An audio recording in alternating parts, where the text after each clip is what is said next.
Hello students, आज हम next article करेंगे, आर्टिकल नंबर 1.11। ठीक है, इस आर्टिकल में आपको दिया हुआ है, हमें एक टैबुलर वैल्यू में एरर दी हुई है। ठीक है, तो अब हम इसमें डिस्कस करेंगे कि उस एरर की वजह से हमारे टेबल में क्या इफ़ेक्ट पड़ता है। ठीक है, तो पहले तो देखो, ये हमारी आर्ग्यूमेंट्स होगी, ये एंट्रीज़ होगी। अब इस एंट्री में जो 6th एंट्री है उसमें हमें एक एरर दिया हुआ है। इस वैल्यू में एक्स्ट्रा एरर ई मतलब गलत वैल्यू जो ऐड हुई है इसमें, वो ई हमने नेम कर दिया इसको। ठीक है, यानी कि अगर यहाँ पे इस आर्ग्यूमेंट में वैल्यू आनी थी 15 बट हमने लिख दिए 17, तो उसे हम कैसे लिखेंगे 15 + 2। ठीक है, यानी 2 इसका एरर हो जाएगा। नेक्स्ट, अब इसी से ही हम आगे डिफरेंसेस करेंगे। ठीक है, फॉरवर्ड डिफरेंसेस बनाएंगे, इसमें से सब्ट्रैक्ट करेंगे तो डेल्टा y1 आ जाएगा, इसे इसमें से करेंगे तो delta y2 up to so on. जब हम ये वाली एंट्री का डिफरेंस करेंगे, इसे इसमें से सब्ट्रैक्ट करेंगे तो हमारे पास क्या आएगा, डेल्टा y5 + e। ठीक है, यानी ये वाली हमारी हो जाएगी y6 - y5 + e, और ये पोर्शन को हम कहेंगे डेल्टा y। ठीक है, इसी तरह से इसमें भी होगा, इसमें कैसे आएगा y7 - y6 - e, और ये पोर्शन हमारा डेल्टा y6 हो जाएगा और माइनस e साथ में आ जाएगा। ठीक है, ऐसे ही अप टू सो ऑन हम 4th डिफरेंस तक इसका डिफरेंस ले लेंगे। ठीक है, इसमें भी आगे देखो, ये जो डिफरेंस है ये किस तरह आगे बढ़ता ही जा रहा है। पहले सिर्फ इसमें था, सिर्फ एक एंट्री में था, अब आगे कितने ही सारे में बढ़ता जा रहा है। ठीक है, ये एक तरह से हमारे पास ट्रायंगुलर फॉर्म में इंक्रीज़ होता जा रहा है। ठीक है, इस तरह से। ठीक है, और आगे ये हमने, अब इसमें सम कैसे आते हैं कि हमें कोई भी टेबल की तरह वैल्यूज़ दे देंगे। ठीक है, उसमें हमें कहेंगे कि कोई वैल्यू मिसप्रिंट है, तो अब हमें वो फाइंड आउट करनी कि कौन सी मिसप्रिंट है, और उसका एरर भी फाइंड आउट करना है, और हम करेक्ट वैल्यू भी निकालेंगे कि सही वैल्यूज़ की जगह क्या आनी थी। ठीक है, तो सबसे पहले तो इसमें हमें पता होना चाहिए कि जो इवन ऑर्डर है, पहले तो सबसे पहले तो हम इवन ऑर्डर डिफरेंसेस और ऑड ऑर्डर डिफरेंसेस, इन सब के बारे में जानेंगे। ठीक है, इवन ऑर्डर डिफरेंसेस क्या हो गए, डेल्टा 2y, डेल्टा 4y। ठीक है, और ऑड ऑर्डर डिफरेंसेस हो गए डेल्टा 3y, और साथ में डेल्टा y भी होता है। ठीक है, लेकिन आपको अप टू 3 या अप टू 4 तो डिफरेंसेस करने ही पड़ेंगे। ठीक है, अब इस डिफरेंस टेबल में आप अगर देखो तो जहाँ ये एरर है जो, ठीक है, ये एरर है, ये इसके एरर्स हैं और ये इसके एरर्स हैं। ठीक है, तो पहले तो हम 4th ऑर्डर का देखते हैं कि 4th ऑर्डर में जो एरर है हमारे पास वो ऐसे है, 6e - 4e + e। ठीक है, वैसे तो अगर आप देखो तो इन सभी का सम जो है 0 होगा। ठीक है, लेकिन अब आगे इसमें हमें देखना क्या है, जब भी आपके पास इवन ऑर्डर का डिफरेंस ऐसे आता है या 0 आता है, या बाकी जो डिफरेंसेस हैं उनकी वैल्यू के कंपैरिजन में मिनिमम आता है।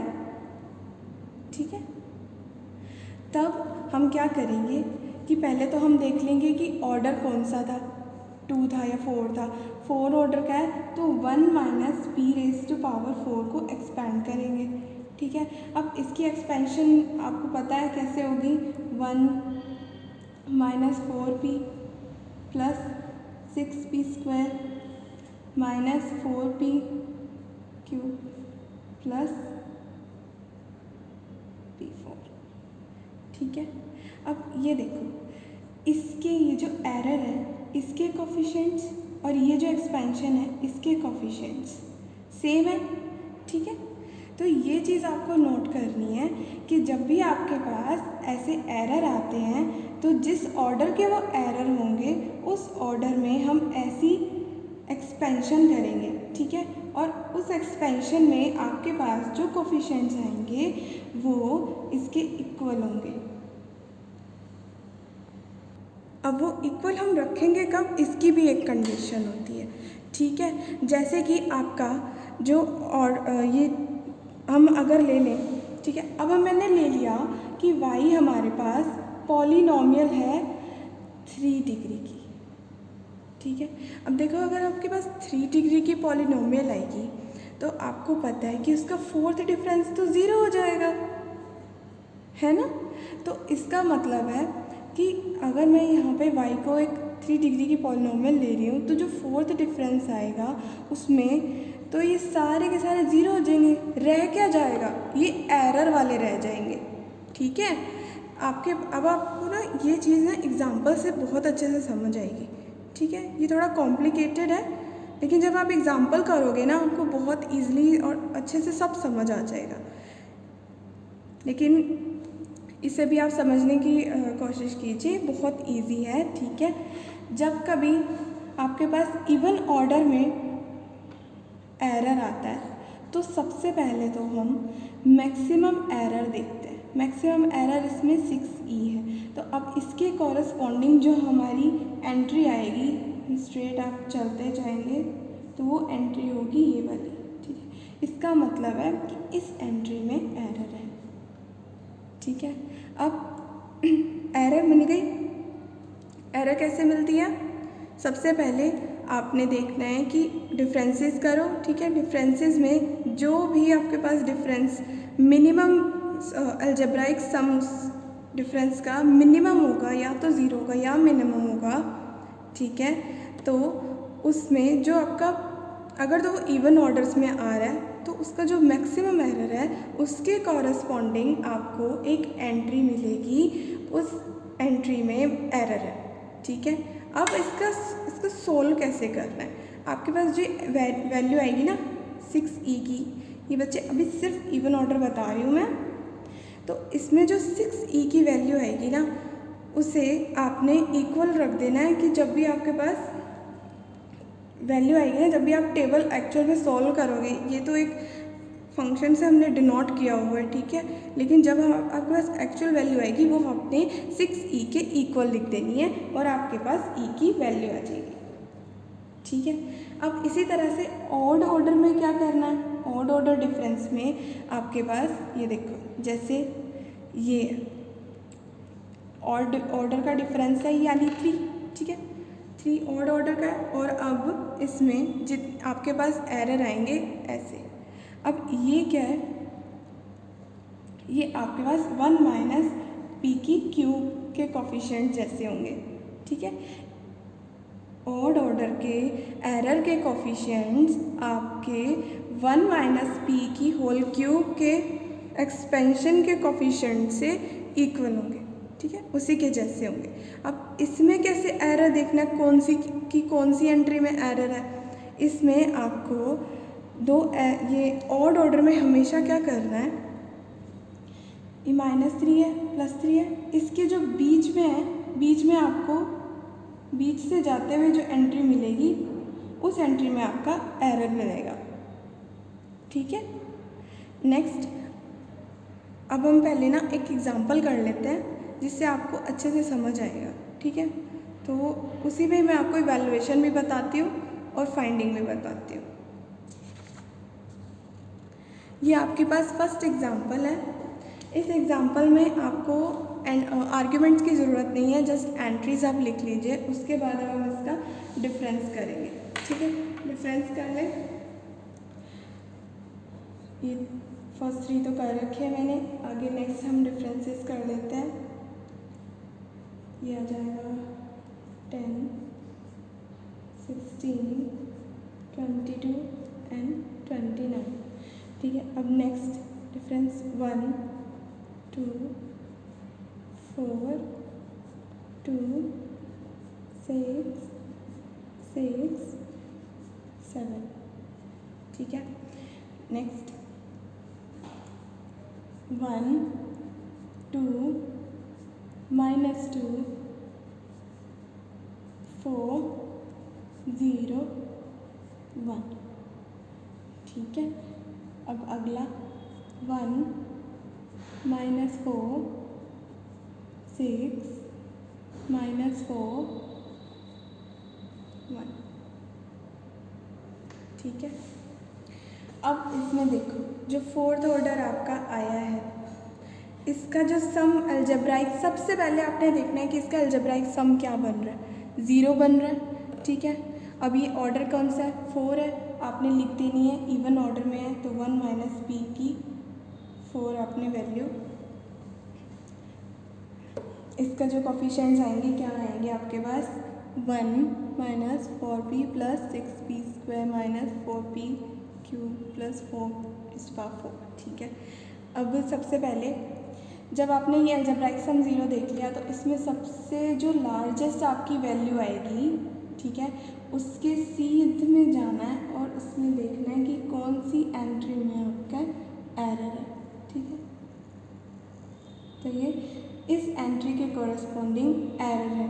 ठीक है, अब इसमें एरर कितना है, ठीक है, वो उसके लिए आपको इसके जो कोफिशिएंट्स हैं, इसमें इसकी थर्ड वाली जो है मैक्सिमम है, इसका भी हमने थर्ड कोफिशिएंट उठा लेना, तो 6e, क्योंकि ये सारी वैल्यू क्या है, ये e है, -4e है, 6e है, -4e है और e है। ठीक है, अब हमने ये उठा लिया, इसको किसके इक्वल रख दो, 6 के, यानी एरर आ रही है हमारी आ गई 1। ठीक है, कितनी एरर है इसमें, 1 एरर है। तो अब हम क्या करेंगे कि हमने जो ये एंट्री ली थी, जिस एंट्री में हमारा एरर था 16, अब इसमें से हमने कितनी वैल्यू माइनस कर देनी है, 1, तो हमारी करेक्ट वैल्यू कितनी आ गई, 50।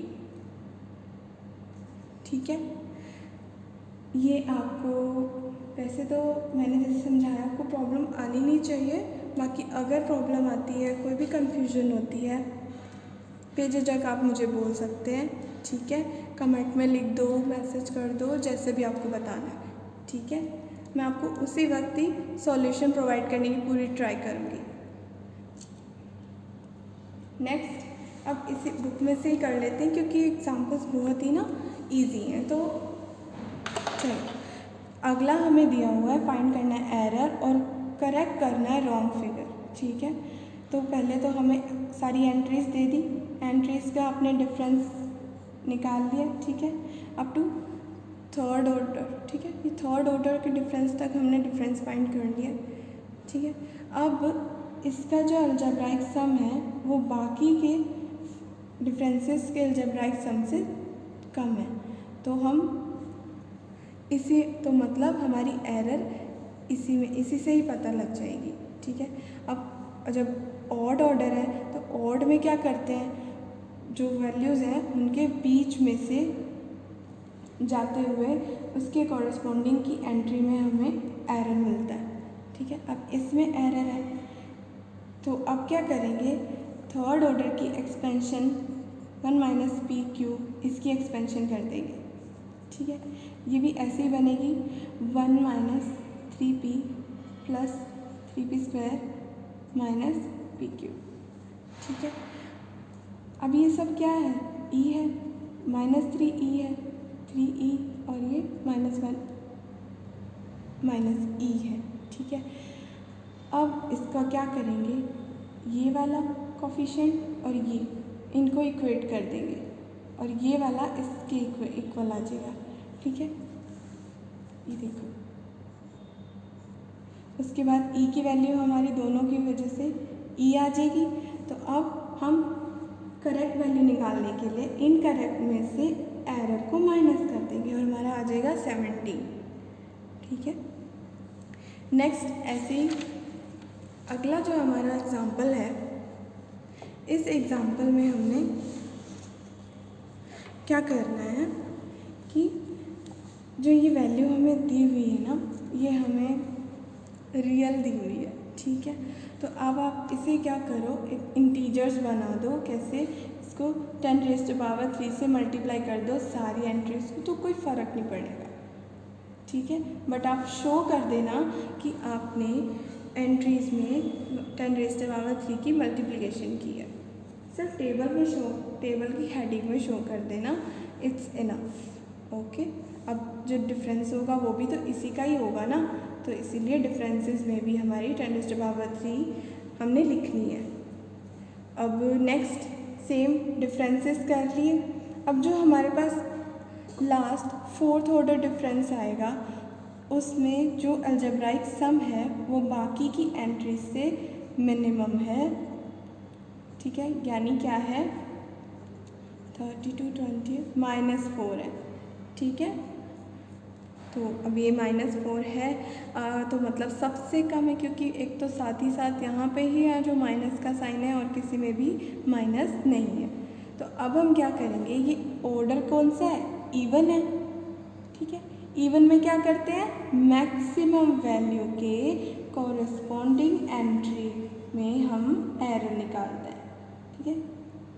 लेकिन जब हम एरर फाइंड करेंगे तब हम जो 24 है इसको 1 - p⁻4 की एक्सपेंशन के कोफिशिएंट में जो मैक्सिमम होगा उससे इसको इक्वेट कर देंगे, ठीक है। 6e = 24, ठीक है। समझ आ गया। नेक्स्ट e हमारा आ जाएगा 4। अब हम इसे इस वैल्यू में सब्ट्रैक्ट कर देंगे। अब इसे सब्ट्रैक्ट करके हमारे पास करेक्ट वैल्यू आ जाएगी। और 10⁻³ हम दोबारा से मतलब इसको डिवाइड कर देंगे तो हमारे पास इन टर्म्स में वैल्यू आ जाएगी, ठीक है। अब अगर आपके पास इन टर्म्स में मांगी है तो आप आंसर भी इसी टर्म में दोगे, ठीक है। इसीलिए हमने आगे फर्दर 10⁻³ से इसे डिवाइड किया। नेक्स्ट हमारा जो टॉपिक है, ये लास्ट टॉपिक है इस चैप्टर का, ठीक है। इसमें क्या है कि जब आपके पास कोई टेबल दिया होता है तो उसमें से कोई एंट्री मिसिंग होती है तो उसे कैसे फाइंड आउट करते हैं, ठीक है।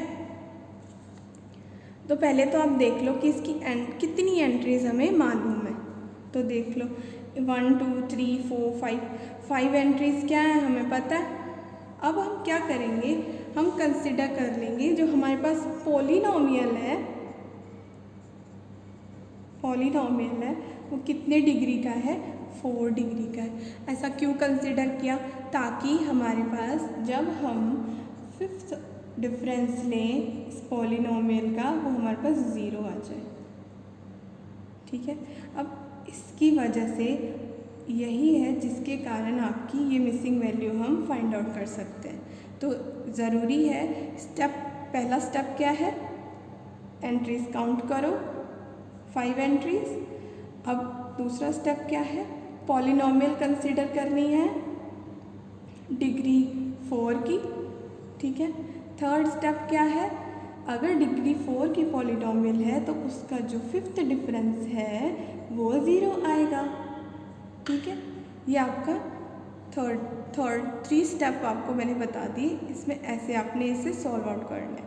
नेक्स्ट हम इसे ऐसे लिख सकते हैं क्योंकि y क्या है =f(x) है, ठीक है। तो डिफरेंस हमने 5th डिफरेंस ले लिया f(x) का 0, ठीक है। और f(x) का हम y0 ले लेंगे, ठीक है, ले सकते हैं। नेक्स्ट अब जो डेल्टा 5 है हमें पता है पिछली प्रॉपर्टीज़ में हमने किया था कि डेल्टा की वैल्यू e-1 होती है, ठीक है। अब डेल्टा की वैल्यू पुट कर दे 5। अब आप लोग सोचोगे कि e क्यों लिया, तो अब इसमें ना शिफ्ट ऑपरेटर का जो रोल है वो बहुत इम्पॉर्टेंट होता है, ठीक है। अब इसमें क्या करना है, आपने e की एक्सपेंशन ओपन करनी है। देखो e की एक्सपेंशन वैसे ही ओपन करनी है जैसे हमने पिछले एग्जांपल्स में डेल्टा की एक्सपेंशंस ओपन की हैं, ठीक है। तो ये मैं आपको नहीं बताऊंगी कैसे करनी है, आपको पता होना चाहिए। तो नेक्स्ट जब हम ये ओपन कर लेंगे ना, तो बाहर तो वाई नॉट है, वाई नॉट क्या होगा, ये सारे शिफ्ट ऑपरेटर्स वाई नॉट पे एक एक करके ऑपरेट होंगे। ठीक है, अब देखो जो E5 वाई नॉट पे ऑपरेट होगा, तो पहले तो हम इसे ऐसे लिख देते हैं ई वाई नॉट। ठीक है, दिख रहा है? ठीक है, अब ई का शिफ्ट ऑपरेटर है, शिफ्ट कर देगा इसको नेक्स्ट एंट्री पे। ठीक है, तो क्या हो जाएगा, इसकी वैल्यू आ जाएगी y1। इसी तरह से 4 टाइम जब आप इस पर ये अप्लाई करोगे तो ये आ जाएगा y5।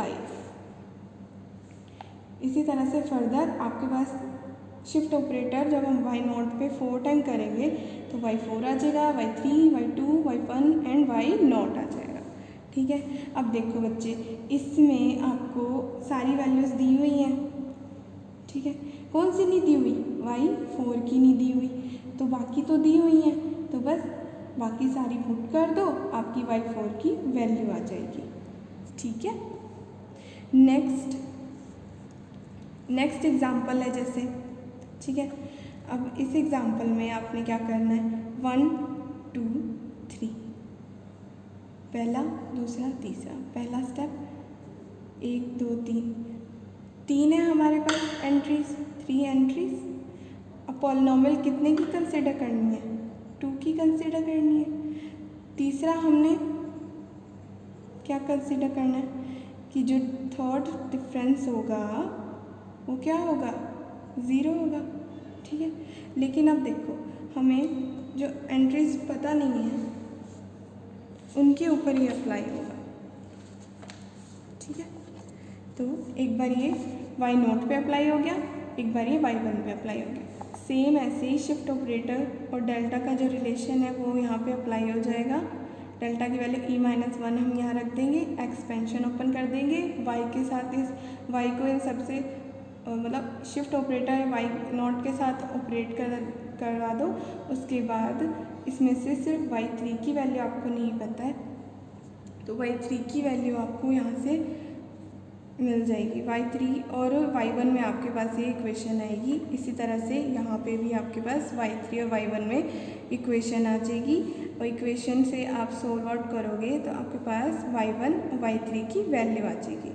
ठीक है, और नेक्स्ट अब ये जो अगला सम है ये आप खुद करिएगा। इसमें ये मतलब काफ़ी इजी है, बस शिफ्ट ऑपरेटर का यूज़ हुआ है। अगर किसी से नहीं होगा तो हम नेक्स्ट लेक्चर में फर्स्ट यही करेंगे। ठीक है, मुझे आप बता देना, आज मैं ये वीडियो सेंड कर दूँगी, तो मुझे मैसेज कर देना, पर्सनली कर देना कि आपको ये समझ आया है हुआ है आपसे कि नहीं। मैं आपको ये डिटेल में सॉल्व करवा दूँगी। ठीक है, और जो आज हमने न्यू टॉपिक किया है वो भी अगर किसी को प्रॉब्लम आ रही हो तो मुझे बताना, मैं आपको लाइव क्लास में भी समझा दूँगी शुरू से। ओके, मुझे कोई प्रॉब्लम नहीं है। ठीक है, ओके, आज के लिए इतना ही।